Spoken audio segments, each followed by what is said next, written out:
Please remember the world that you are now seeing, for this natural world is in jeopardy, and even if you are willing to help put an end to what you are about to see, you may never be able to see the world in the same way again. In the early part of 1999, an immense operation began, an operation using aircraft that many of us will find difficult to accept. This operation involves a dispersal of massive amounts of fine materials into the atmosphere, and the implications of these actions are grave and far-reaching, and they strain the limits of understanding.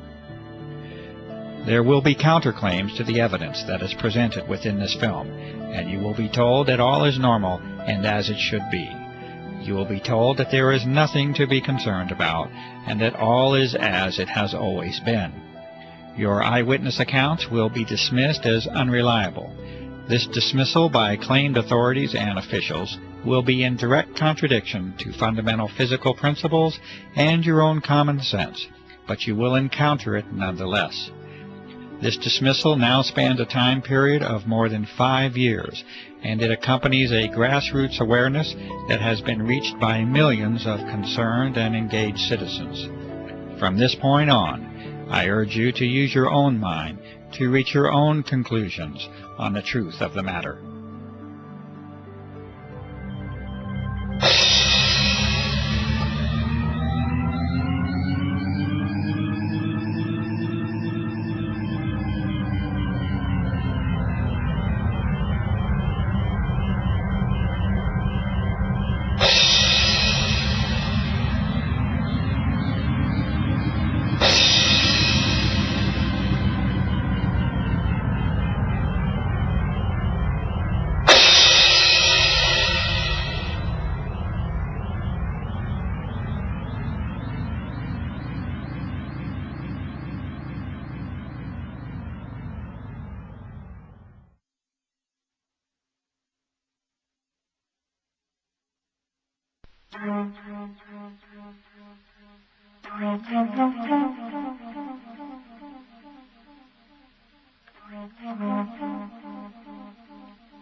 What you are seeing now is quite normal. These contrails are the trademark of high-altitude aircraft since the close of World War II. You notice that the condensation disappears fairly quickly, much like your breath on a cold winter day. This is as it should be, and as it has been. For those curious enough to delve into the physics, chemistry, and thermodynamics of contrails, this normalcy has a more thorough explanation. Yes, science and common sense do agree, and the balances of nature are achieved with this common phenomenon.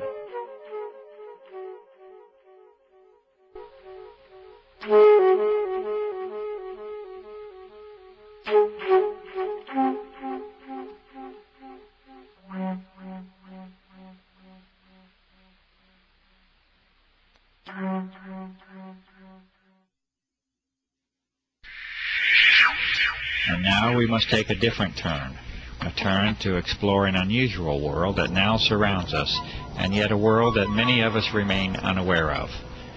The atmosphere of this planet has been changed, and you are now being introduced to one of the main causes of that change. The aircraft at the upper portion of the screen is leaving a normal contrail, and it vanishes as any trail of water vapor is expected to. But beneath it you see an aircraft emission that is stationary, thick, continuous, and persistent, and it must eventually be concluded that it is not primarily water vapor. The environmental conditions for each trail are not exceptionally different from one another, and yet the result and impact from each trail is entirely different. The only logical way this can occur is if the trails themselves are very different from one another, and indeed they are. The majority of the footage that you are now seeing has been filmed in the high desert regions of New Mexico. This is an arid environment with very low humidity levels. It is, in fact, a classic region for conventional contrail formation. Contrails themselves can and do form easily in a low humidity environment. In the past, the passing of a short-lived contrail in the high, clear desert sky was an innocuous and frequent occurrence. Cold and dry conditions, exactly those conditions that are normally found in the upper atmosphere, are extremely favorable to contrail formation.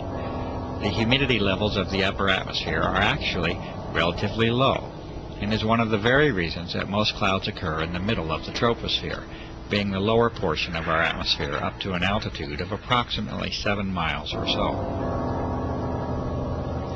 As this examination of our atmosphere continues, we will be now required to consider 4 types of events or phenomena. In addition to the customary existence of clouds and contrails, we must now consider a new entry, that of the aerosol. An aerosol is a solid particle in suspension, either in a liquid or a gas, and in this case we are considering the atmosphere as the gas to study. The aerosols will manifest in 2 primary forms, as an aerosol emission from aircraft and as an aggregate or collection of aerosols in the atmosphere. A suitable term for this collection of aerosols is an aerosol bank. It is known now that the persistent trails that form the subject of this film are primarily solid in nature and origin, and that they are not predominantly water vapor. A brief explanation of cloud formation will help us to understand why this is so. Clouds, that is, normal clouds, require 2 fundamental elements to form, particles and moisture. Clouds are not suited to form in especially clean air. They require particulate matter, called condensation nuclei, that act as a base for water vapor to adhere to. The size of these nuclei, for the process to be effective, must be extremely small. The size of these nuclei are on the order of sub-micron. For comparison, a human hair is 60 to 100 microns thick, and an asbestos fiber is a couple of microns in thickness. The other essential component for normal clouds to form is a minimum level of humidity. From numerous sources, this minimum is on the order of 70% relative humidity. Notice that the requirements for cloud formation and contrail formation are already entirely different from one another. This is because they are entirely different phenomena based upon entirely different physical principles. Contrails can and should form readily in clean, cold, and dry air. Normal clouds, on the other hand, require higher moisture levels and a particulate or aerosol base from which to develop. The radical transformation of our sky as a direct result of aircraft activity now forces us to address an entirely new set of conditions. Aircraft are now repeatedly dispersing materials into the upper atmosphere at flight altitude, roughly from 35,000 to 40,000 feet. These materials expand rather than evaporate, and they usually transform into an unsightful haze that over the recent years has decreased our general visibility down to ground levels. One of the remarkable facts is that this commonly now occurs at very low levels of relative humidity, on the order of 30 to 40%, instead of the 70% or greater that is associated with cloud formation. And so we know now that these are not clouds in any conventional sense. They are indeed a unique and artificial creation that now crosses new thresholds in the atmospheric and geophysical sciences. There is one way that such a transformation can be made, and that is with the introduction of vast quantities of an extremely small, water-loving metallic salt at flight altitude. This transformation cannot be achieved with water vapor alone, and the emissions under examination are indeed not water vapor. They are solid, and they are well entrenched into your air supply. These important conclusions are at the very heart of the aerosol operations that are being disclosed here. These changes in the very atmosphere that we breathe have a fundamental impact upon the life of this planet, and these aerosol operations have many potential applications that reduce the sanctity of that life. These operations are being conducted. They are being conducted without your participation or your informed consent. They are affecting your life, the lives of those you know and love, and the very life of the planet itself.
Try to remember the color blue, for once it was yours to see.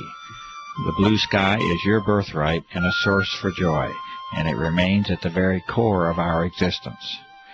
There are factual reasons for the blue color of the sky, which can certainly be traced to the cleanliness and clarity of the air that you breathe. But please do not lose the wonder of the sky itself, the magic and emotions that you have once shared with the earth in all of its glory. These are more than facts, reasons, and observations. They are the experiences and memories of life itself.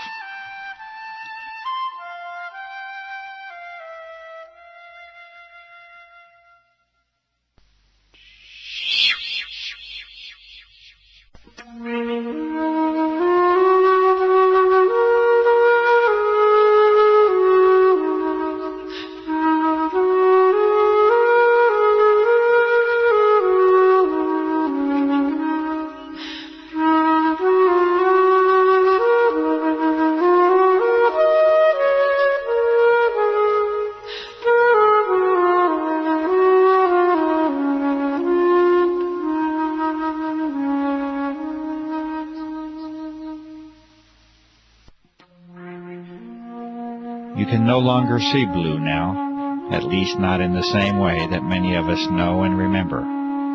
Your horizon has largely turned to white, and there is a very good reason that this is so. These fine, solid materials, or aerosols, are now in your way, and you will see clearly no more. The source and origin of these aerosols is now abundantly clear, and the aircraft operations have now made their mark upon this planet. It is a mark that you must now live with, and that you must now breathe, and that you must bear the consequences of.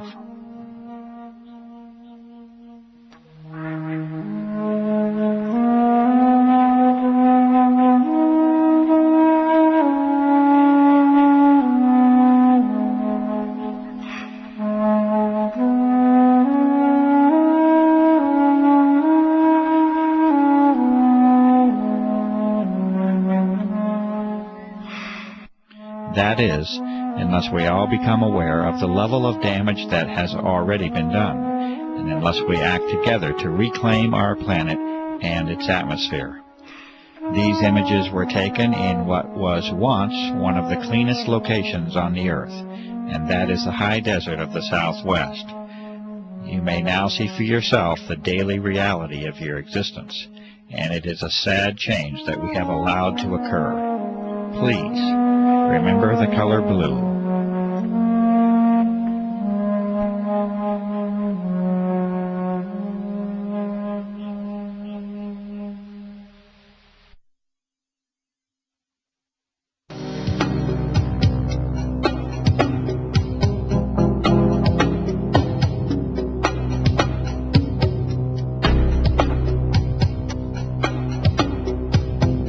In the early part of 1999, A website under the name of www.carnicom.com was created to call attention to the unusual events and effects surrounding aircraft activity over the southwestern desert skies of the United States. The developer of that site was a generally quiet and conservative former federal employee with no political or environmental notoriety. Within a matter of days, it was apparent that this site was immediately drawing attention from a broad host of high-level government and military agencies, defense contractors, research organizations, chemical and pharmaceutical companies, and health organizations. This interest was documented on this same site for a period of several months, by which time an obvious pattern of monitoring the developing research was apparent. Over the next few years, a glaring disparity had evolved. On one hand, a high level of monitoring of documentation, sampling methods, research, analysis, and disclosure efforts was now documented. On the other, a campaign of continuous dismissal of the significance of the issue and a refusal to investigate was conducted by those very same visitors. You are now seeing a small sample of these frequent visitors and monitoring agencies and companies, such as the Pentagon, multiple Air Force bases, the United States Senate, aircraft manufacturers, pharmaceutical and drug companies, national security, intelligence and emergency agencies, weapon and defense system contractors, research organizations, and the media. The United States Air Force is now on public record as declaring that the entire subject of this documentary is a hoax.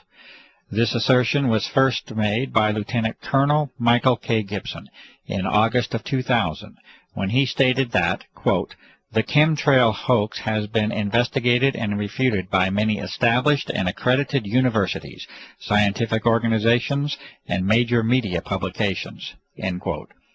This assertion was later escalated when Colonel Walter M. Washabaugh in 2001 repeated verbatim the previous declaration. Colonel Washabaugh also did not opt to provide the detailed list of the refuting parties. Charles H. Taylor, North Carolina, from the House of Representatives, has stated in March of 2000, in a response to constituent concern, that he has been, quote, "informed by the Air Force that these chemtrails are nothing more than ordinary contrails," unquote. He also states that they pose no environmental hazard or risk to human health, and that we can be assured that he will continue to monitor this issue. Harold Halsness, from the Office of Secretary of Defense, and in response to a direct inquiry to former President of the United States, William Jefferson Clinton, in January of 2000, states that he is familiar with some of the reports on this issue, but that he finds them unsubstantiated by the facts. In addition, assurances offered that there is certainly no cause for alarm.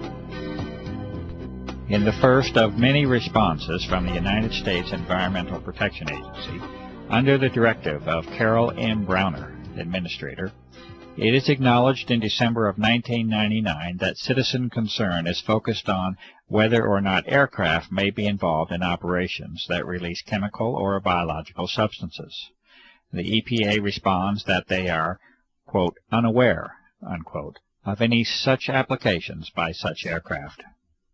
In January of 2000, a certified letter including a physical sample of highly unusual airborne fibrous material is sent to Carol M. Browner with a request for identification of the material on behalf of the public environmental and health interest. The EPA responds again in February of 2000 in two separate letters with the statement that they are, quote, "unaware," unquote, of any programs to disperse materials into the atmosphere using aircraft. The EPA does not acknowledge the receipt of or the existence of physical materials within the correspondence. In October of 2000, a series of more than 1,000 petition letters of concern was sent to Carol Browner as an indication of significant citizen concern on the aerosol issue. The EPA responded once again in December of 2000 that they continue to remain, quote, "unaware," unquote, of any aerial application of chemical or biological substances that may have an adverse effect upon the population. After a period of approximately 6 months, the EPA continues to take no action regarding the identification of the physical sample under their custody, and no acknowledgment of the receipt of that sample is made. The discovery of unusual biological components within that sample by independent researchers heightens the concern for identification of that material. In response to an inquiry from Senator Jesse Helms of North Carolina to the Environmental Protection Agency, Region 4, the EPA once again responds with the phrase of choice, that is, the EPA is, quote, not aware, unquote, of any programs to disperse materials on the population using aircraft. The EPA expresses its appreciation over concern about protecting the environment and is hopeful that their reply addresses any concerns.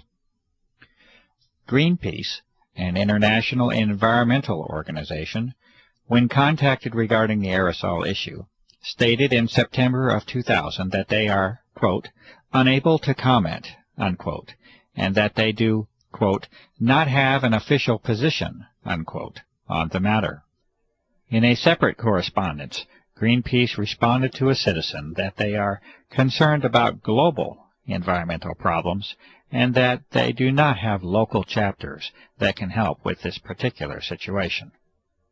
In October of 1999, Senator Jeff Bingaman of New Mexico replied to a concerned constituent that the Air Force has assured to him that what is being observed are simply normal aircraft contrails.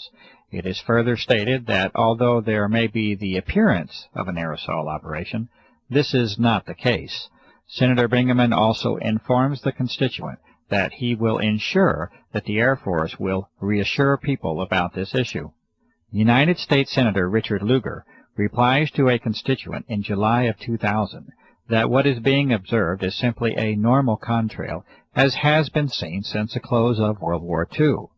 Furthermore, Senator Lugar states that the FAA, NOAA, the EPA, and academic professors have examined the claims only to find out that they have been made by disreputable sources and that upon challenge provide no evidence or data.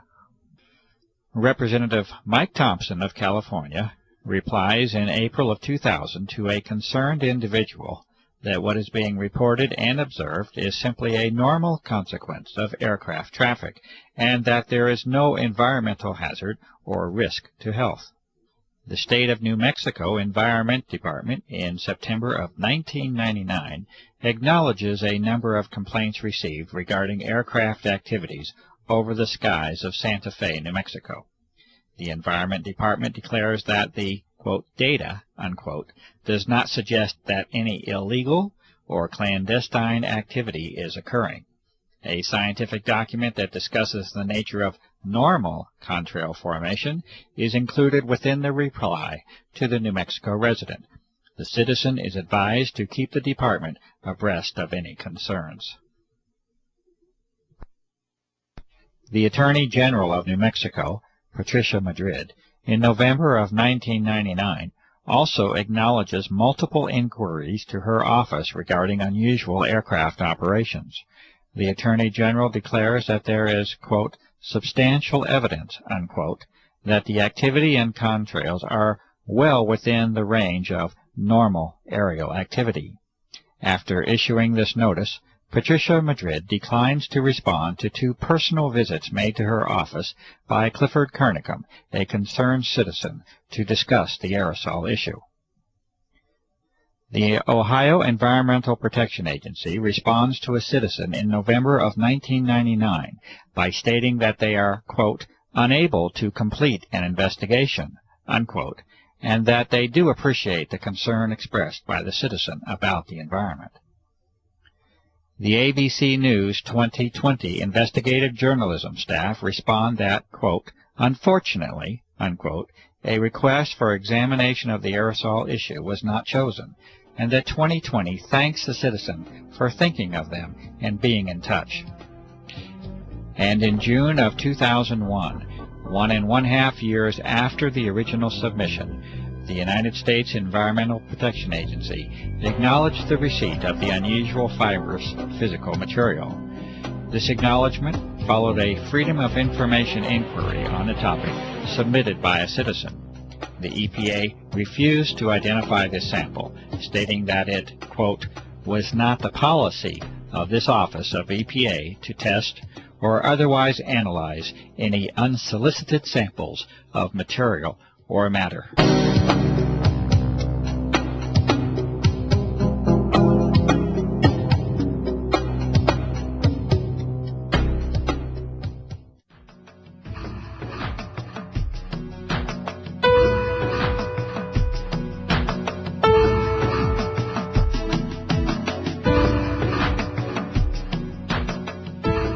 Since the beginning of 1999, a series of more than 36 scientific, physical, observational, and analytic methods have been used to examine the dramatic alteration of the atmosphere that has taken place. These tests have been conducted with much labor, time, and expense. They have been conducted with very limited resources and equipment, much of it requiring original construction, development, or modification. What follows is a partial presentation of these sampling methods. The diversity and thoroughness of examination is apparent in the work that has now spanned more than 5 years. The officials and authorities have not attempted to replicate these testing methods, at least not publicly. They have not reacted to the results in any formal fashion, and they have not tangibly responded to the many calls for public inquiry and investigation that have been made. The methods and results of all testing procedures are available on the website www.carnicom.com, and this research represents a substantial body of information that may be helpful in interpreting the designs and motivations behind the aerosol operations. Essentially, the method is one of reverse engineering for a global covert operation, and there is no limit to the work that remains to be done. These findings, conducted for more than 5 years, are offered to the public. These studies begin with an examination of chemtrails themselves, a very common and ordinary phenomenon involving the freezing of water vapor into ice and their subsequent dissipation through evaporation and mixing. Meteorological studies of chemtrail formation and cloud formation have been made. Visibility standards and their reduction from a maximum of 40 to 10 miles have been called to attention. A study of pH, or of acid and alkalinity level, of rainfall has been conducted by a network of concerned citizens across the country. Highly unusual statistical results are present in the vast majority of these studies.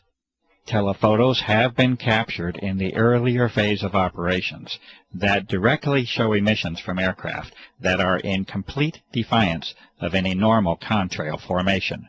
These unusual emissions are not a result of environmental conditions. They originate from the aircraft and can be shown in these cases to have no dependence upon even the engines of the aircraft. HEPA, or high-efficiency particulate air filters, have been used in various states to directly filter the outdoor air in repeated tests. Some of the materials found include the repeated presence of unusual filaments, a gel formation, crystals, and powders. Extraordinary levels of particulate materials have been directly observed and recorded using simple methods discovered by citizens across the country. These methods include the corona of the sun and extremely powerful lamps. Caution with the solar method is especially advised. These observations have been taken under the most ideal weather and air quality conditions, and they nevertheless provide alarming and direct evidence of the substantial changes that have occurred in our atmosphere. Rainwater samples have been distilled to concentrate any solid materials or particulates. Metallic-based materials are evident upon observation. Unusual airborne filament samples have been collected from a variety of locations across the nation, as well as the globe. These fibers are highly unusual in their properties, and any claims of being simply spider webs cannot be substantiated. Samples of these fibers have been sent directly to the Administrator of the United States Environmental Protection Agency. Subsequent observation of these fibers under the microscope produces disturbing results, including the occurrence of unusual biological components. The United States EPA has refused to identify these fibers. Incredibly high mold counts have been found within repeated outdoor samples that have been taken. This result is in spite of the fact that the tests were conducted in an extremely arid environment in the high southwest of the United States. This arid environment has been further aggravated by extended drought conditions over the past several years, also a topic to be discussed further. It is a fact that particulate matter in the atmosphere acts as a transport mechanism or delivery system for other materials, including biological materials that can piggyback onto the solid materials.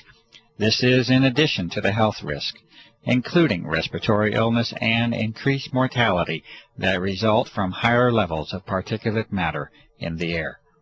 It is also a fact that must be reported, despite the disturbing and alarming implications, that unusual and unexpected biological components have been repeatedly identified in a variety of atmospheric samples across a wide geographic area using a variety of techniques.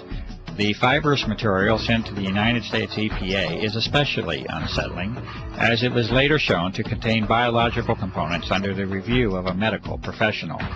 For those who might think that biological aerosols have no precedent, it might be worthwhile to read carefully the documented U.S. Senate hearings held in 1977, entitled Examination of Serious Deficiencies in the Defense Department's Effort to Protect the Human Subjects of Drug Research, along with the contractors that are enumerated within that report. A variety of electromagnetic devices have been developed and used. This investigation has resulted from the plausible hypothesis that the atmosphere has now been modified into what is called a plasma state, or an electrified gas. Testing has produced a variety of indications that this hypothesis is indeed correct, and that the atmosphere is regularly being used for electromagnetic applications. ELF energy is of special concern because of its direct connection to the health aspects of the electromagnetic nature of human beings. Artificial pulse energy appears to now have been detected on a variety of occasions, and evidence indicates that it is now a part of our unseen environment. Electrolysis methods have further confirmed the existence of unexpected ionizing metallic salts within our atmosphere. Radar anomalies also continue to point to the presence of an altered electromagnetic environment. The testing and sampling methods and results that you have just witnessed are necessary due to the abject failure of the public environmental authorities to respond appropriately to the many requests for investigation that have been made by countless citizens. The responses of the so-called officials and authorities has already become painfully apparent.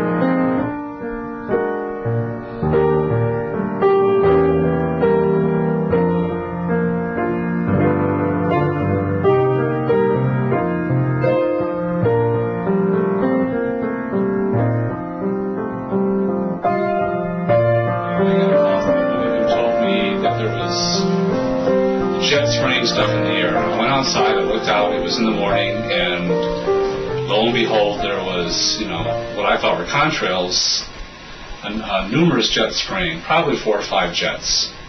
The contrails were not dissipating, they continued in the air, and I watched. Actually, I was horrified because I'd never seen anything like this before, as it continued all day long. And the result was, within a couple hours, the entire sky was totally blotted out with this messy white haze. I started documenting after I discovered that nobody was paying attention, and that even people who would look up and acknowledge that they see the same thing, they weren't at all concerned about it. They didn't think that it was anything of importance. And when I moved to Santa Fe, one of the reasons I moved here was because of the sun and the beautiful sky that they had here. And I've been somebody who's always watched the sky. And the sky here was deep blue and beautiful, and it was something that gave me energy. It was just something that just elevated my spirit every time I saw it, no matter how bad my day was going. If I could get outside and see that beautiful sky and those big fluffy white clouds, everything was okay. And so I saw this being taken away, basically, and I didn't know what was going on, and I didn't know who was doing it or why it was being done, and I still don't know. But what I do know is that it is being done, and it wasn't natural. The jets would come, and I know enough of, I have a degree in science, I have a doctorate in science, so I consider myself to be maybe not an expert in this particular thing, but I know how to look at things, and I know that that if you pass natural sunlight through a substance and it gives off a color, it usually identifies that substance. There's no two substances that give the same color in solution. So I knew that I was looking at something that was other than water, because that would have made what we know as a rainbow. It would have pretty evenly distributed bands of color all along the spectrum. Well, because I was trying to convince people that it was actually happening and it wasn't normal, I began to try to see things that I could point out to the sky while I was with them to say, well, look at this. How do you explain this? And I learned a little bit about meteorology and the atmospheric conditions necessary for even a contrail to form and persist, much less ones that just dissipate, and found that there were no laws of physics that supported this activity, or the explanation of this activity, as a normal water vapor or frozen vapor trail. And so I came up with things like, well, all of a sudden, the jet goes overhead, and in the same sky you'll see 2 or 3 jets passing overhead, and there's nothing. You can barely see the jets because they're so high up. And other jets come into an area, and all of a sudden the white trail starts all of a sudden coming out of the jet, and then it stops, and then it starts again. And I've seen a number of occasions where they just did dashes across the sky. And I stops and I talked to a few pilots, and I asked them, well, how can you do this? And they, first of all, they did not believe that anything untoward was happening, and they said, well, you can turn your engine off. I said, would you do it over and over again? He says, if you're nuts, the sky's gone from a deep blue to kind of a silvery white with a little hint of blue in it. Even on the best days, when you don't see a lot of activity overhead for even a week, it never comes close to the deep blue it used to be. And I started noticing, especially by March of '99, April of '99, people were becoming very, very ill. At the time, I was working in a healthcare facility, and I was seeing a lot of upper respiratory disease happen. And over the years, I've watched more and more people come down with asthma, and you can hear it. You go to the supermarket and you find children that are 2 and 3 years old, and you can hear them wheezing. You can hear rails in their chest. I mean, this is very unusual. I still really do not know why this is happening. I mean, I've gone the spectrum. I've gone the spectrum from thinking, oh my God, they're trying to kill all of us, to maybe they are trying to protect us from cosmic radiation that may damage the planet, ultraviolet or X-ray radiation that's coming because the upper atmosphere has been rented in some way, has been torn in such a way as to let those things through. So I've been all the way from the most evil intent to the most beneficent. But in either case, I want to know. I wanted to know. I just want to know. I want someone in an official capacity to speak about it openly. Because whenever something happens, and like I said, I've learned an awful lot about human beings through this process. Because I insist that this is happening, that this is real, and that it's not normal. that there's something happening, there's something under the table going on that's not being talked about, and yet it's happening in broad daylight, visibly. It's affecting everybody. It's certainly, it's no longer the joy it used to be to go hiking in the mountains, to go outside to ride my bike. I've had more upper respiratory and lower respiratory and sinus infections and health problems in the last 5 years than I have in all my life combined. And so that's part of my concern, and also a lot of the people that I care about have been very ill. But in terms of, are they going to stop it because the public is concerned? Well, the public is going to have to get really, really concerned in a very, very big way. And the thing that, I mean, now that's a cynical view. A paranoid view is that, well, if the public does have a big outcry against this, well, we already know they can blatantly spray us with whatever the hell they please, and it could be, you know, they could put, you know, put us to sleep or something, you know, they could put something in, you know, some tranquilizers or something. We'd just be walking zombies. In a lot of ways, I think a lot of our population are walking zombies. I mean, the level, the lack of, the general lack of the ability to think critically about anything outside of one's own personal life, safety, football games, is astounding to me. The hopeful view is that they're going to stop this at some point during my lifetime so that I can see blue skies again. And you know what? I've never, ever had that feeling before until this started, that there's actually one thing I want to see before I die, and that is a really deep blue sky.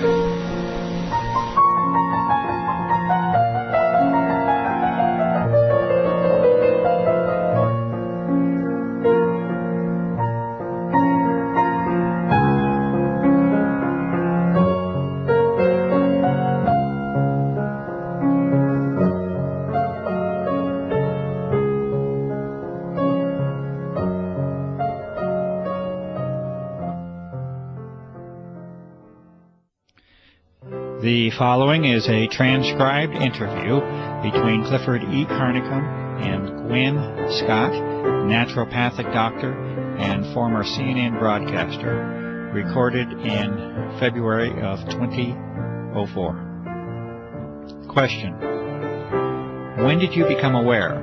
When did you find out? How did you find out about the existence of these operations, and whether they are real or not? Response: well, it's interesting, because I realized that if I had been any place else on the planet, I might not have noticed. And so I am wondering how I ended up in the catbird seat to actually observe this operations. As you know, I live in a very rural area, and when I first moved here, the air was pristine. We had deep, deep blue, azure skies, thousands of stars literally at night. Probably one of the least polluted air supplies in this United States, because New Mexico is a very rural state. Very few people, very little industry. It's one of the things that drew me here.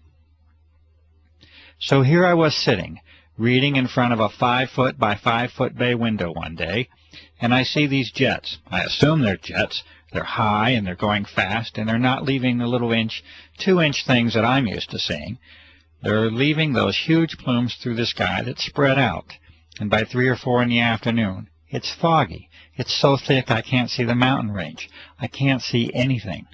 And it's been continuous and ongoing ever since, to the degree now that the skies are so degraded that we never see deep blue skies anymore. Stars at night are hard to find. Everybody is getting accustomed to the pale blue, often white skies that we live with. But I see them going over, and I've taken hundreds of photographs showing this is not your normal contrail that should dissipate.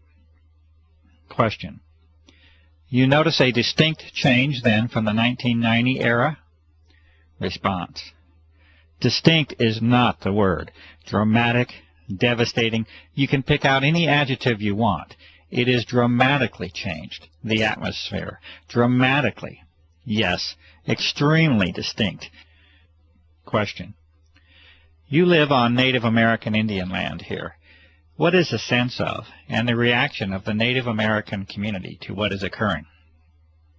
Well, it's interesting. I figured if anybody would pick up on it, it would be the Native Americans. And so I immediately went to friends of mine in the community and said, "Have you guys noticed?" And they are like, "Oh yes, we know absolutely what is going on." In fact, all 13 of the Pueblo governors had a meeting in secret to discuss it, what they would do. Would they come out and protest it openly? What would they do? And after this meeting, they determined the following things. No, they would not. That it was just another dumb thing the white guy was doing, and at that point I don't think they understood the true significance. But now I think they do. But more importantly, that people wouldn't believe them, or if they did believe them, would think it was only happening in this very confined space, and it really didn't affect them, and they were concerned for the gaming, that people wouldn't come to the casinos and things because they would think that just this area was experiencing it. So they voted unanimously to not say anything. Question. So even the Native American community did not show the level of independence or the level of assertiveness to make this an issue? Response. It was heartbreaking to me. But they're a little more philosophical, too. One of the medicine people that's a friend said to me, "You know, this has been prophesized. We call it the death winds. We always thought that it would be nuclear fallout. But maybe this is the death winds." They have a very skeptical view anyway of what the white man's intentions are. Comment. And with good cause. Response. And with good cause. And with history behind it. So, and they've also lost every battle, basically, they have fought that way. But I think as more and more of them get sick, and they are, there is maybe a wider awakening that this is really, really serious. Question. You have a background in the world of journalism, and specifically broadcast journalism. Can you talk a little bit about that background, and also the relationship of the media to what is occurring, what has failed, what has worked, any efforts that you have made to motivate the media to involve themselves in this, to cover this issue? Response. Yes, well, you and I are friends now, so you know that I was in broadcasting for 30 years. I worked for all 3 affiliated networks, ABC, NBC, CBS, in many of the larger markets, and I culminated my career as an anchor at CNN and Headline News. So the medicine part of me was kind of going along as my passion, and so I made my living and had my career as a broadcaster, and any free time I had was spent studying the medicine, because that was where my true heart lay. So I have over the years a lot of really good contacts in some pretty high places in the media. But I would imagine pretty much everybody watching this will know there has been dramatic changes in the media. Who owns the media? The quality of human now being attracted into the media. In other words, why are they there? When I started, it was mostly all print folk, and they kind of had to tell us, you know, come on, clean up your act. This is visual.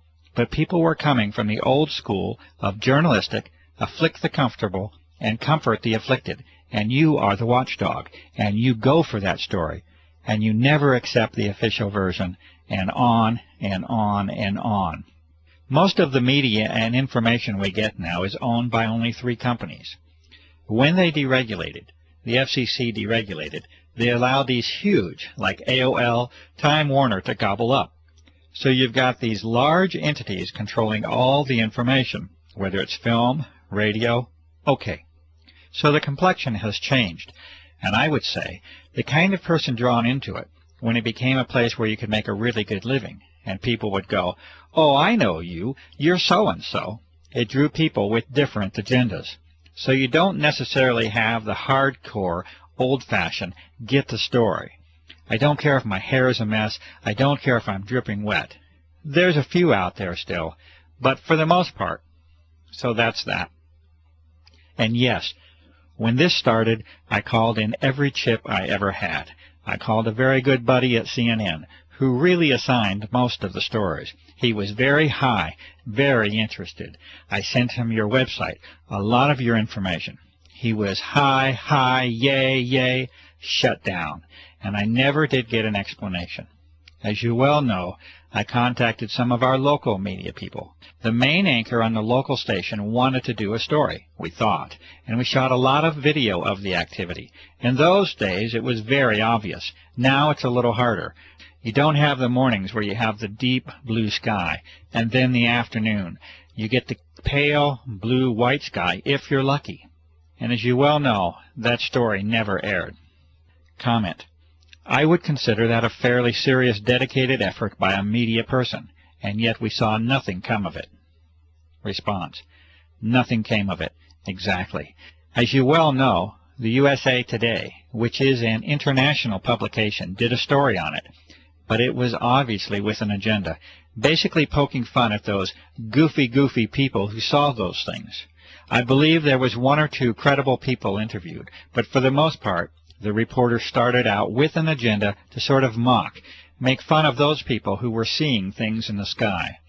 And if I had a dime for everybody else that they called, wrote, or begged, I could at least buy an ice cream cone. To no avail, just hitting a wall. Comment. And this was with all your connections. Response. This is with years of connections. It's unprecedented in my life. And I cannot name another story. People point to Watergate as this big watershed cover-up. I find that laughable. This, in my opinion, is the biggest story, and I approached many of my colleagues this way. This is the biggest story in recorded human history. You have an entire planet now covered with whatever, by whoever, and nobody's even acknowledging it. What the heck is going on, and how come we don't know? Question. That's the question. What could explain that level of refusal? Response. A few things, okay? A few things, to be fair. Fear. I saw that. Fear. Because the folks that get it know who's doing it, and they're afraid. Okay? They know it's something bigger than them. They know all the possibilities of who is able to put planes in the sky, that many, every day, 24/7. It doesn't take a nuclear physicist to figure out that it's not the guy around the corner. This is big. Comment. So even the journalist has that threshold that they're unwilling to cross. Response. Oh yeah, afraid. And the few that are left who do catch on to it and say, wow, I want to do this story, like we were just discussing. They hit a wall somewhere, and I'm never told where it is. I don't know if it's the news director. I don't know if it's the station manager. I don't know who. But they hit that brick wall, and it goes away.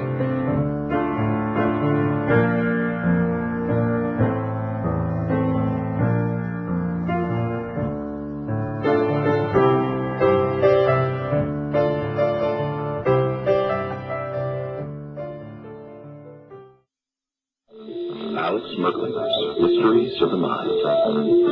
It is the world that has been pulled over your eyes. As you know, I've been a pilot for over 40 years. I've been flying. I stopped counting my hours at 3,500 hours, which is a fair amount. I've owned 7 airplanes in my life. I have ratings all the way up to twin IFR. I am not jet rated, but you know, everything else but. Today, Clifford, when all of a sudden you see these trails in the sky in the morning when you wake up, and by late morning, early afternoon, the sky is totally overcast. It is not natural. The government and other people say, oh, well, that's a contrail, condensation, contrail that all planes do at a certain altitude. And I said, you don't know what you're talking about. Yes, there are contrails. Go back to World War II, we had contrails, but they didn't last. This was, you know, in those days it was condensation of moisture, and then it dissipates after, I don't know, maybe depending on the altitude, maybe a minute, maybe a little over a minute, but around a minute, and it's gone. These things last all day long, unless there's a strong wind and it blows out of the way. Now it's gotten so bad, and I talk to people, as you know, all over the world, and it's happening almost every country that I'm aware of in the world. We have listeners in at least 50 countries that we know of. And people are always reporting back. If we get into a discussion or times that you have been on the show before, people come back and just report incredible experiences. They have a lot of respiratory problems. They never had that before. People are having a lot of sinus problems. They've never had that before. They have been inundated with some of these sprays. You also asked about, how do people feel about it? They are extremely concerned because there seems to be something that is happening that is affecting them physically and in some cases even emotionally and psychologically. So there is a drastic change in what is happening around us in 5 years, 5.5 years. And people have never seen this or experienced this before.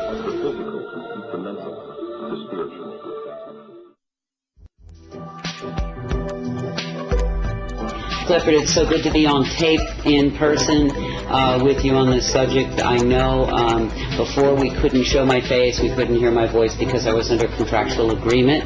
I'm no longer under that contractual agreement. So I can be here in person, and that feels good. And I thank you so much for translating my prior discussion with you on the media and all of that. But today what I'd really like to talk about is the medicine end, which is my passion and my whole reason for being involved in this is to try to help people stay as well as they can stay given the givens. I also want to say something that's very important to my heart, is that I am deeply patriotic. That's all I really want to say. Never thought I'd live to be seeing these times. As you know, recently information was brought to us that's critical in terms of health. So I want to deal with that first, and then we can go back and talk about the other contents of this aerosol spray and the impact of the body, and perhaps some mitigating medicines.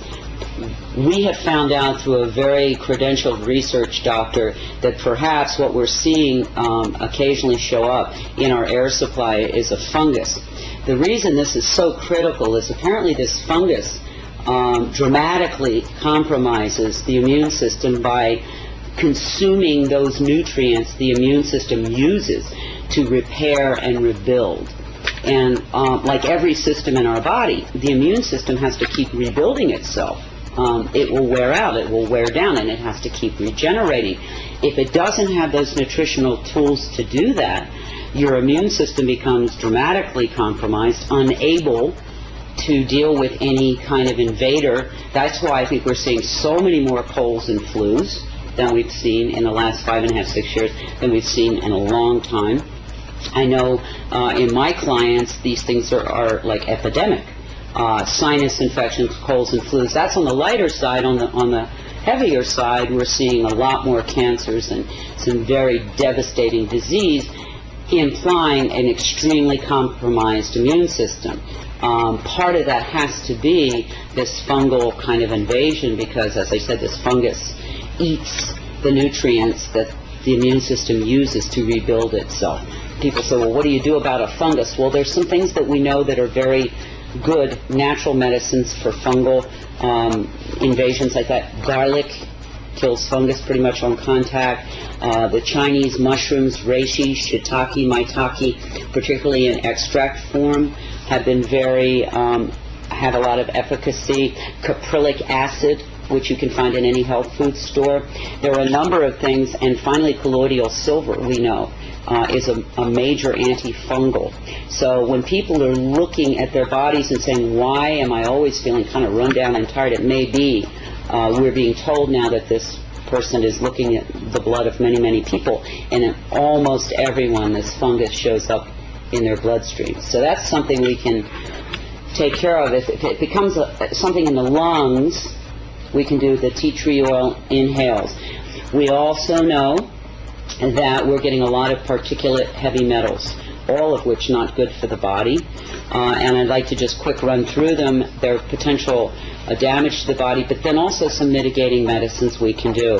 We know that there's some aluminum in this, And we also know that aluminum, unfortunately, can cross the blood-brain barrier.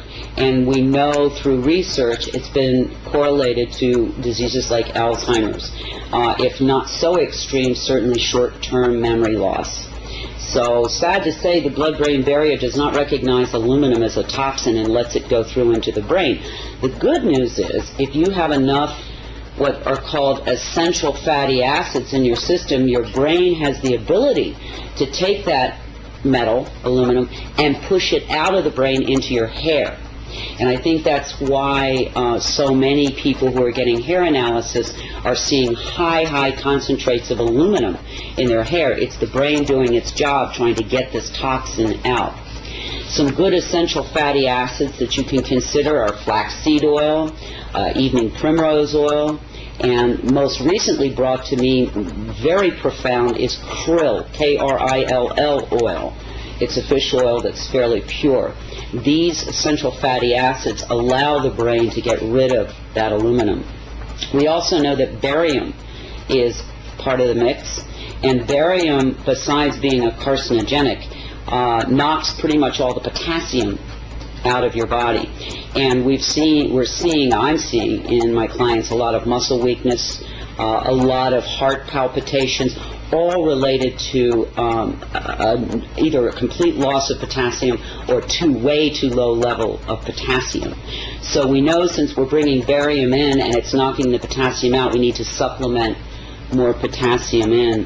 And I would say, for anybody who's listening to me, the responsible thing would be to say, to share whatever you decide to do with your health care practitioner, because if you're on certain medications, it can contraindicate. But these are just general guidelines and information for people, not prescription, not diagnostic. There is also apparently some titanium in this mix from your research, again, another heavy metal, and magnesium. And for a long time, I could not understand why that would be a bad thing, because we're always encouraging people, to take some magnesium in. However, my brother, who's a physicist, accidentally gave me an answer that I had been seeking 2 or 3 years, why I was seeing so many blood clots and thick, sticky blood platelets, and it's epidemic now, and constantly running commercials for blood thinners and on and on. Well, he tells me when you combine an aluminum ion with a magnesium ion, it clots the blood. So we have both of those in this mix. My personal choice is ginger root for blood thinning. I take ginger root capsules every day. There's also an herb called ginkgo biloba that also thins the blood. But this is a very important cautionary. If anybody is on a pharmaceutical blood thinner, do not add in any of these other remedies, because you can get your blood so thin that if you cut yourself, your blood won't clot. So it's dangerous. So if you're on any pharmaceutical blood thinner, do not add in ginger root and ginkgo biloba and those kinds of things. But if you're not on a pharmaceutical, these are good natural things you may want to consider in terms of thinning the blood.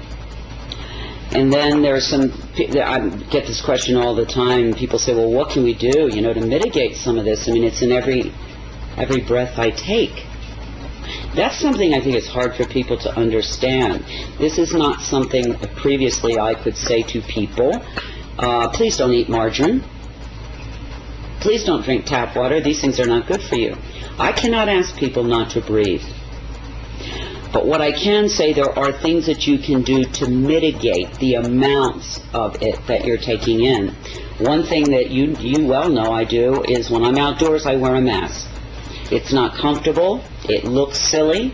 I get stares. But I have to tell you, since I've been doing that, I've noticed a big improvement in what kind of symptomology I've had to deal with. Also, there is a very good all-natural substance called diatomaceous clay that has the unique property of attracting heavy metals to it, then binding with them and allowing your body to then send it out through your bowel. In most health food stores, you can find it under the name of bentonite. You have to make sure, though, this diatomaceous clay that you're taking in is food grade, because they do have diatomaceous clay at the at the nurseries, and that's not pure.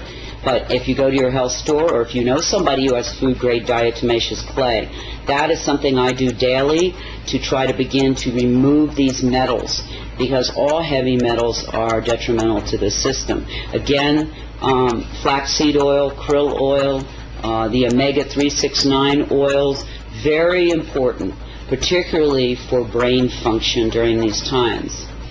Potassium supplementation.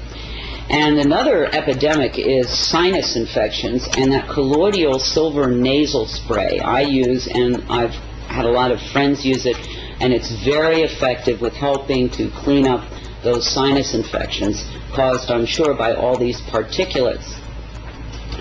I don't know if you know, one of the top respiratory specialists in the United States was recently on the Today Show. He's written a book called something about the breathing crisis in this country. And he told, I think it was Katie Kirk, I don't recall, who was interviewing him, maybe Ann Curry, that death or mortality from respiratory disease had gone from number 8 5 years ago to almost number 3. That's huge. That means that the third leading cause of death now in this country is breathing. And one has to wonder what could have happened in 5 years to have created that kind of crisis, is the only word I can think of. So this is something that anybody who breathes, and I'm assuming that's anybody who might be seeing this documentary, needs to be concerned not only for themselves but everyone they love. This isn't like a firing squad where everybody goes down and you get to watch it at one time. This is a cumulative poisoning that will demonstrate in different people in different manners depending on how strong their immune system was to begin with, what their genetics are, and many other factors. So this is something that will demonstrate in a lot of different ways. You're not going to have, as I said, the firing squad effect, but what you will have is over time more and more debilitated people, more and more people who don't feel well, more and more younger people, which I'm seeing quite a bit of now, in their 20s, 30s, and 40s, with problems that we never saw in that age range, or rarely, I should say, saw. When this began 5.5, almost 6 years ago, 24/7, we know that maybe it's been going on however long, but the 24/7 heavy spraying, during that time, at the beginning, I saw mostly older, frail people and infants suffering and leaving the planet. But now it's coming down the old chronological scale here. So we're dealing with people, teenagers, 20s, 30s, 40s, 50s, with a lot of debilitating problems. And I know in Albuquerque alone, 5-6 years ago, 6 to 8% of the children were diagnosed as asthmatic. Today, as of now, it's 70%. It's devastating. These are children. I would say to anybody listening, one of the first and most important things that you can do is start to eat your medicine. Get rid of the junk food, get rid of the empty food, get rid of the zapped food, and begin to eat, if you can, organic and free range. If you can, at least good, whole, pure food. Don't zap it in the microwave. That removes all the good digestive enzymes and many of the nutrients. So start with your diet, because your body is under an insult that it's probably never in the history of man, I don't think, seen before. And in order for you to stay healthy and those that you love, you've got to really begin to pay attention to what you're eating, the water that you're drinking. That's the first line of defense. I'd also encourage people to consider a good all-natural vitamin and mineral supplementation program, because, again, our bodies need every bit of help we can give them in these times. You know, it's interesting. One of the most frequently asked questions for those who are conscious and aware of this aerosol operation is, is this intended to harm us? And I can't answer that. I don't know. But what I can say is, do they know that it's harming us? Unequivocally they do at this point in time. And so one who lives in a free and democratic country would want to wonder, why would the people that we trust to care for us, keep us safe, allow this kind of thing to go on? I personally have gone way deep inside and had many sleepless nights and can't come up with any plausible reason why you could, for any reason, harm so many people in such a dramatic way. And so I would say, if you are like me, you love this country, you're deeply patriotic, that take advantage of that freedom that we are given here in this beautiful land of democracy.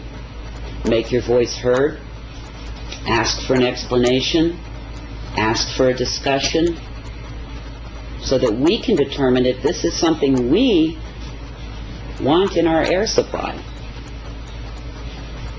We can't just keep ignoring it. It's not going to go away. It's just not going to go away unless people of consciousness and conscience decide to get up off the couch and do something. And they can decide what that something is. Because if they don't,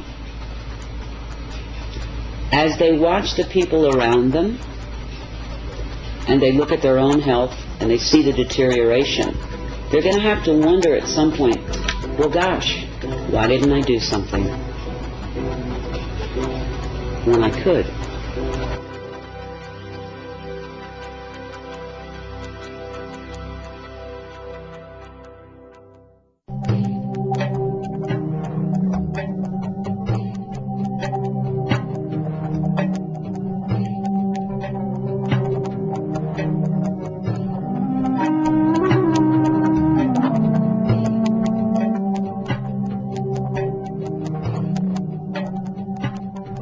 Confronting the reality of the changes that have been made to the planet, it is a natural question to ask, why? Why would anyone want to?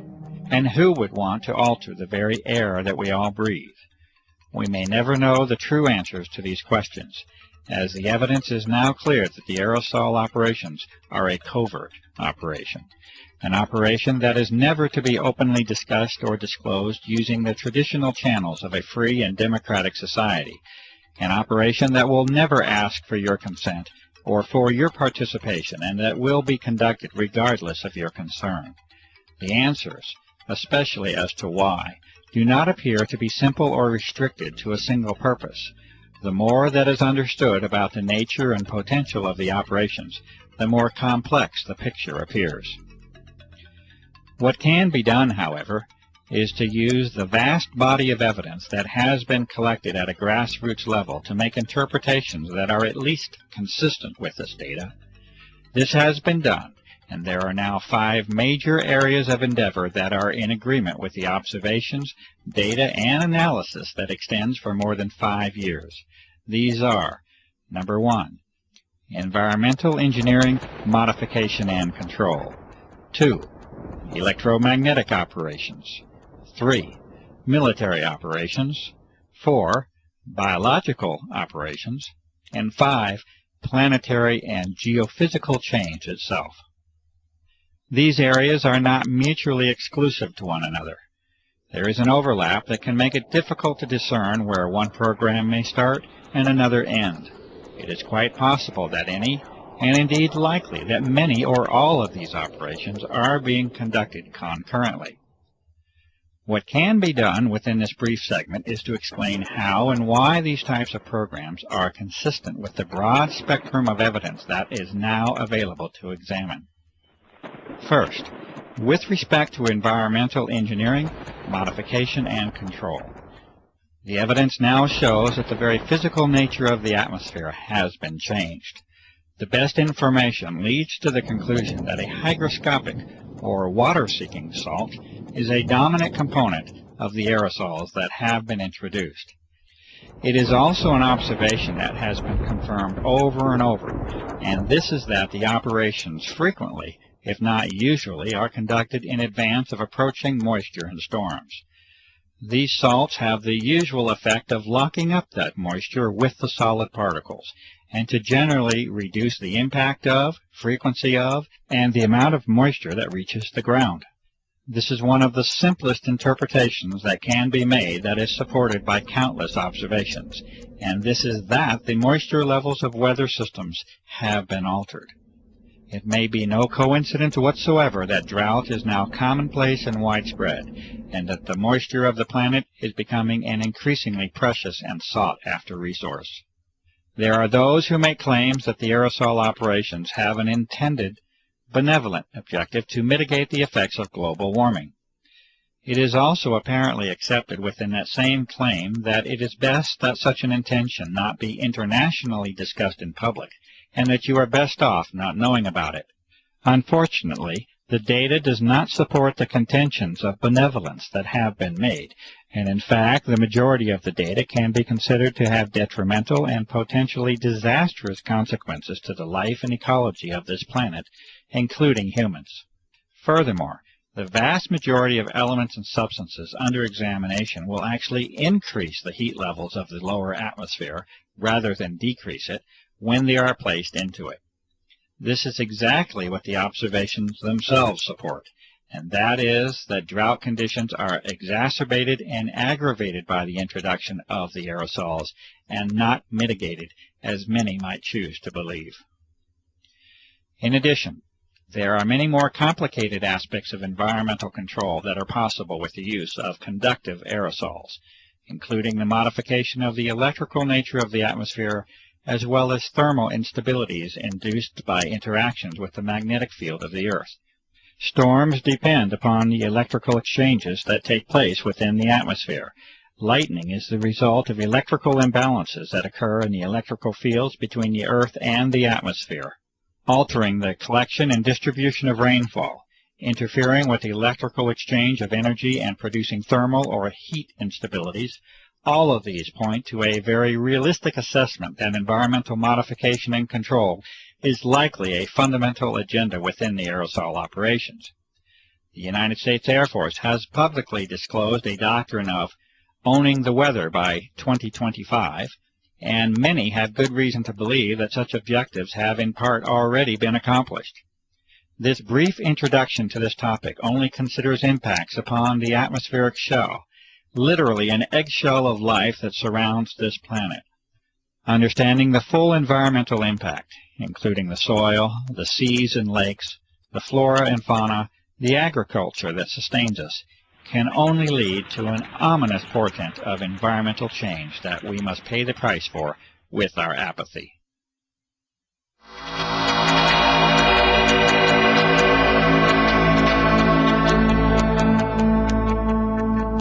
Not only are the moisture and heat characteristics of the atmosphere altered with the introduction of aerosols, but the electromagnetic properties have likely been changed as well. An ion is a charged electrical particle, and all of the data supports the claim that massive amounts of easily ionized particles are another important part of the grand geophysical picture. There are some elements that can actually become charged with the energy from ultraviolet light, and even visible light in some cases. Barium is one such element that falls into this category. The implications of being able to modify the atmosphere electrically and magnetically are enormous, and a variety of physical methods that are used to transfer, manipulate, control, and propagate energy in that medium must then be considered. As an example of how a small change can produce a major effect, consider the following statement from Lancaster University in the United Kingdom on the topic of the ionosphere. Quote, although less than 1% of the upper atmosphere becomes ionized, the charged particles make the gas electrically conducting, which completely changes its characteristics. The ionosphere can carry electrical currents as well as reflect, deflect, and scatter radio waves. Unquote. What we see, therefore, is that a small change in the electrical properties of the atmosphere, be it the upper or now lower atmosphere, completely alters the way in which that shell around the Earth can be used. This concept introduces us to the topic of plasma physics, which may be more in the grasp of common understanding than might first be believed. Most of us are familiar with a neon or fluorescent light tube. This is a perfectly common example of what plasma physics is about. In that tube, there is an ionized gas, and energy can easily be sent through that tube to produce the effect of light in that case. A plasma is an electrically conductive gas. This means that there is a source of ions and electrons within that gas, and that these electrons can be used to carry current.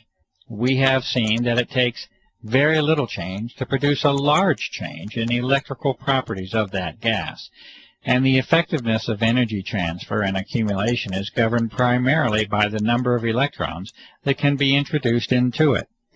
The term that describes this is electron density, and it becomes increasingly important in our understanding of the likely goals of the aerosol operations. Multiple measurements of atmospheric conductivity levels, extremely low frequency and very low frequency radiation, as well as magnetic variation, support the claims made that the basic electrical properties of our atmosphere have been changed. These two physical properties alone that have been mentioned, that of thermodynamic and electrodynamic change, have the prospect of changing our world so much that even the most conservative of environmentally aware individuals should be aware of the prospect for disturbance and damage. Changes in heat and energy are at the foundation of the life of this planet and all those who dwell upon it.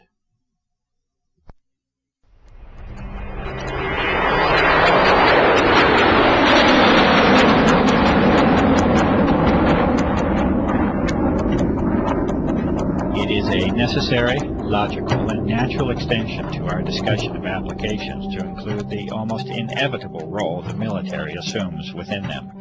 Indeed, the dichotomy of extreme, sustained, and continuous interest and monitoring of the aerosol research by the military and intelligence complex, juxtaposed with the public declaration by the U.S. Air Force that this entire subject is a hoax, is curious enough that many of us may wish to seek the truth of the matter.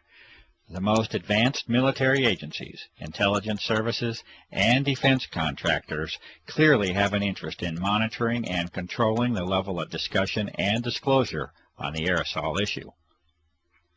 The tools of research and analysis must therefore be used at least in part to compensate for the lack of openness that now shrouds this democracy under the guise of national security. A glimpse into the military window has been achieved, and a central theme will eventually emerge, and that is of control.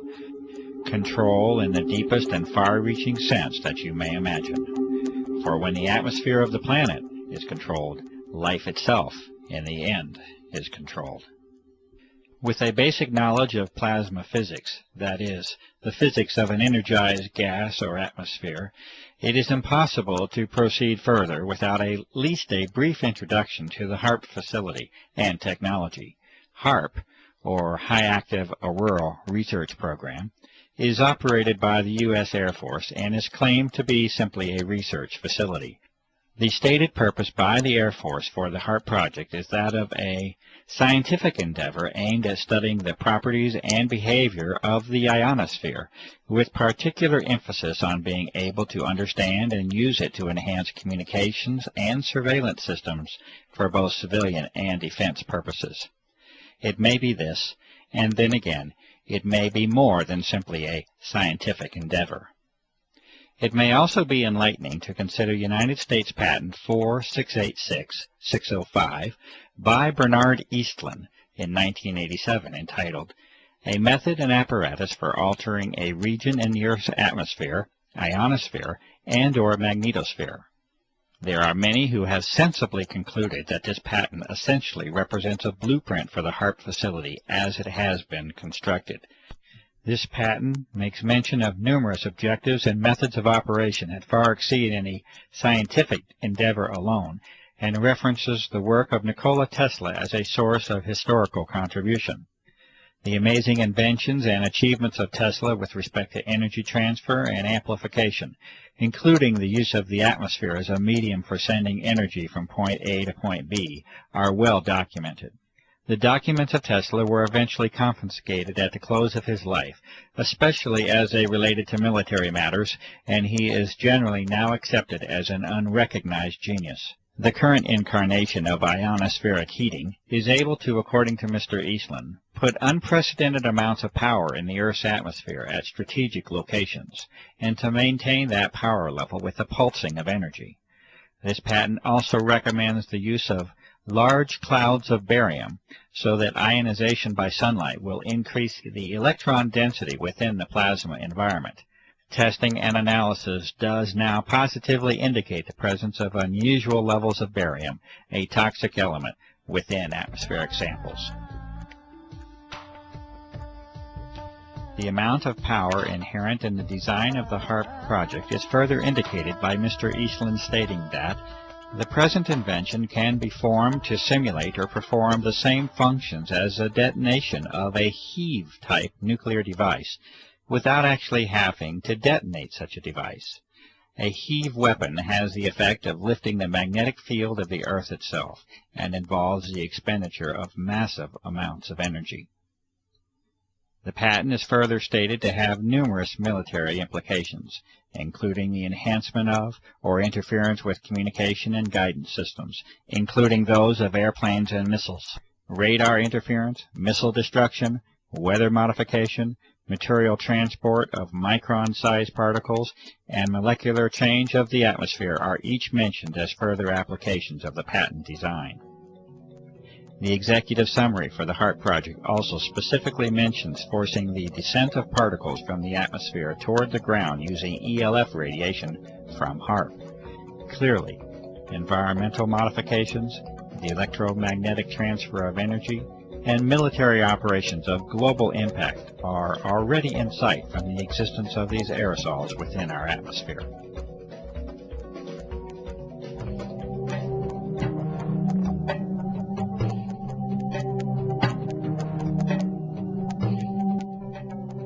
In 1977, the United States Senate held hearings on the subject of biological testing by the Department of Defense on human subjects without their informed consent. In the opening statement, Senator Kennedy identifies the key issue of the hearings, the known use of Americans as unwitting human subjects for open-air germ warfare testing conducted in the public domain by officials of our own government. Furthermore, he poses the critical question, should a democratic people cede to its government the full responsibility of determining when secret tests on unwitting subjects are necessary to protect the nation's security? It appears that this key issue was never truly addressed, and that almost 30 years later, this responsibility is no longer a question that is even being posed to the public. It is a fact, however unpleasant and distressing the consideration may be, that biological components have been repeatedly identified in a series of tests of atmospheric samples over a period of several years. The U.S. Environmental Protection Agency has refused to identify physical material that has been demonstrated to contain biologicals of this same form. These components appear to involve the use of desiccation, freeze-drying, and aerosol distribution methods, exactly the same methods itemized within the private contractor listings of the Senate hearings. Evidence further indicates that extremely advanced biotechnical methods are likely to be a part of the development and delivery process. To date, no professional or public medical professionals have attempted to duplicate the test methods and results, and the evidence continues to be provided only through independent citizen activism. Acknowledgement and response to this evidence by all public officials remains lacking.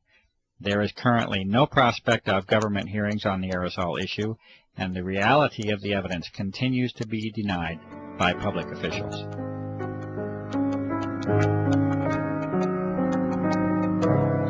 And lastly, although more conceptual in nature than our earlier discussion on environmental modification, electromagnetic, military, and biological aspects of the aerosol issue, it is not unreasonable to consider interactions with the Earth as a whole. It is not impossible that there may be connections between the energy levels of this altered plasma of the Earth and geophysical processes, including Earth changes.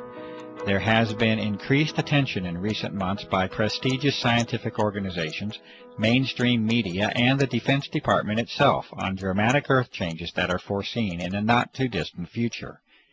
These discussions center on major climatic change and geophysical field changes, such as the magnetic field. Under disclosure is the likelihood that these changes occur much more rapidly than was previously supposed. It is at least a theoretical reality that a plasma sheath around the Earth can accumulate energy. This originates from the combination of increased electron density and low-frequency energy propagation. There are many questions that can be asked as to how and if this energy can be harnessed to affect the Earth. The many abnormal Earth changes already on the record during the recent years certainly offer a motive for examining the energy transfer between the Earth and the now altered atmosphere.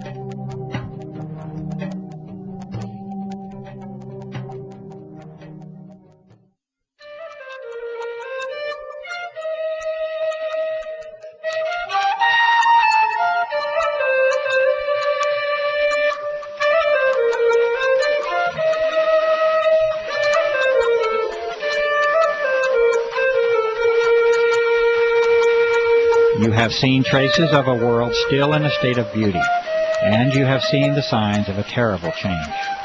It will be for you to decide if the claims of this documentary are true or not. You have seen the distinctions between what mankind has known for decades to be in harmony with our surroundings, and that which is a product of our urge for technological supremacy over nature. You have seen a clear sky, this blue that was but is no more. The sky that has been taken away from us all. You have been confronted with assertions of operations on a scale never seen before in the history of mankind, and you have been shown evidence that aircraft can alter and have altered the fragile envelope for life that we call the atmosphere. You have seen science and sampling applied to the problem over and over at the grassroots level. Numerous methods have been demonstrated that show artificial and deliberate modification of the atmosphere, including its chemical, thermal, electromagnetic, and physical properties. There are detrimental effects that can be anticipated and that have been observed as a result of these changes in our air, and we must all accept the consequences of the toxic environment that has been created. The health of our home and lives have been sacrificed in the search for dominion and control. You have witnessed a high level of interest in the subject of this documentary by the military branches at the highest level, the intelligence services, the chemical industry, research organizations, defense contractors, bioengineering firms, and the pharmaceutical complex. You have heard the responses of the public, government, and even environmental organizations in response to the innumerable requests by the public for investigation. These responses repeatedly revert to describing phenomena that are normal and commonly observed, while denying and dismissing the extraordinary observations that sensible and reasonable citizens have called attention to. There has been a sustained campaign to ridicule and discredit the cumulative efforts of years of research, activism, and devotion by countless individuals acting from the motive of concern for the health of this planet and its inhabitants.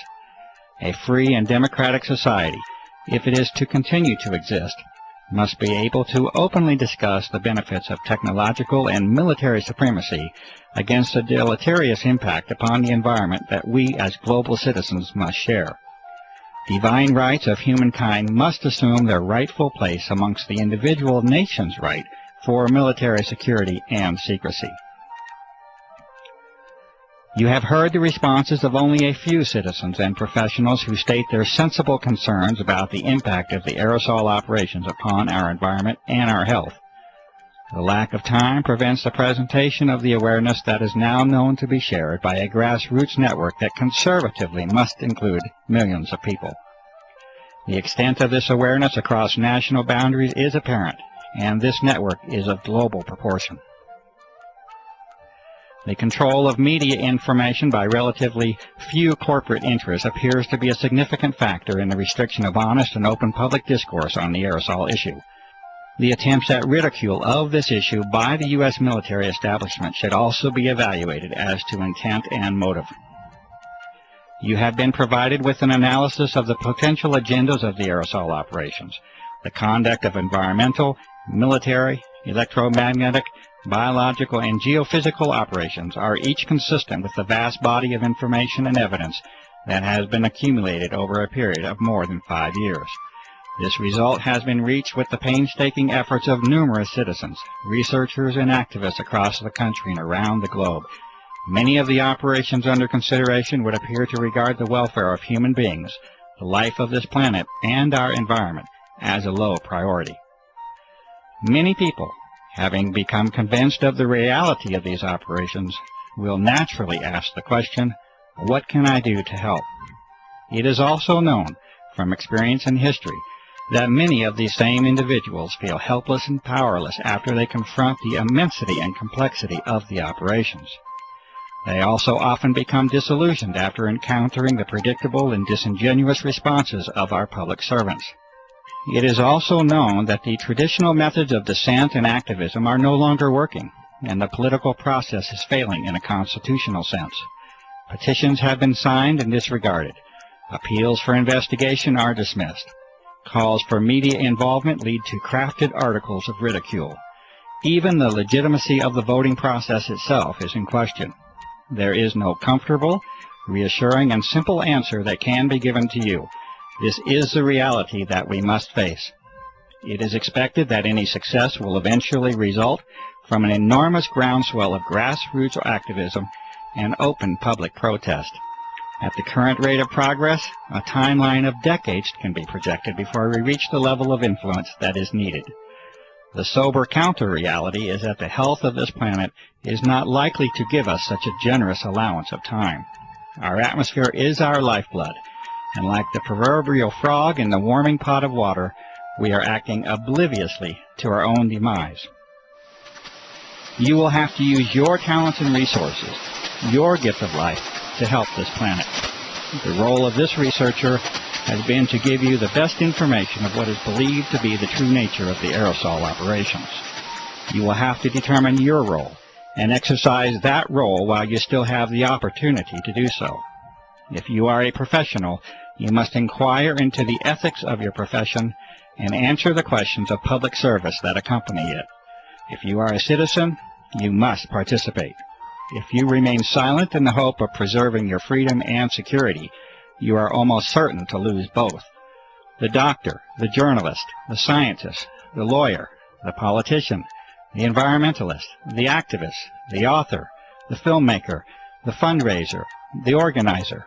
You must all assume your roles openly, publicly, and quickly to offer any real hope for our survival. I make this appeal to you. This documentary is a not-for-profit venture.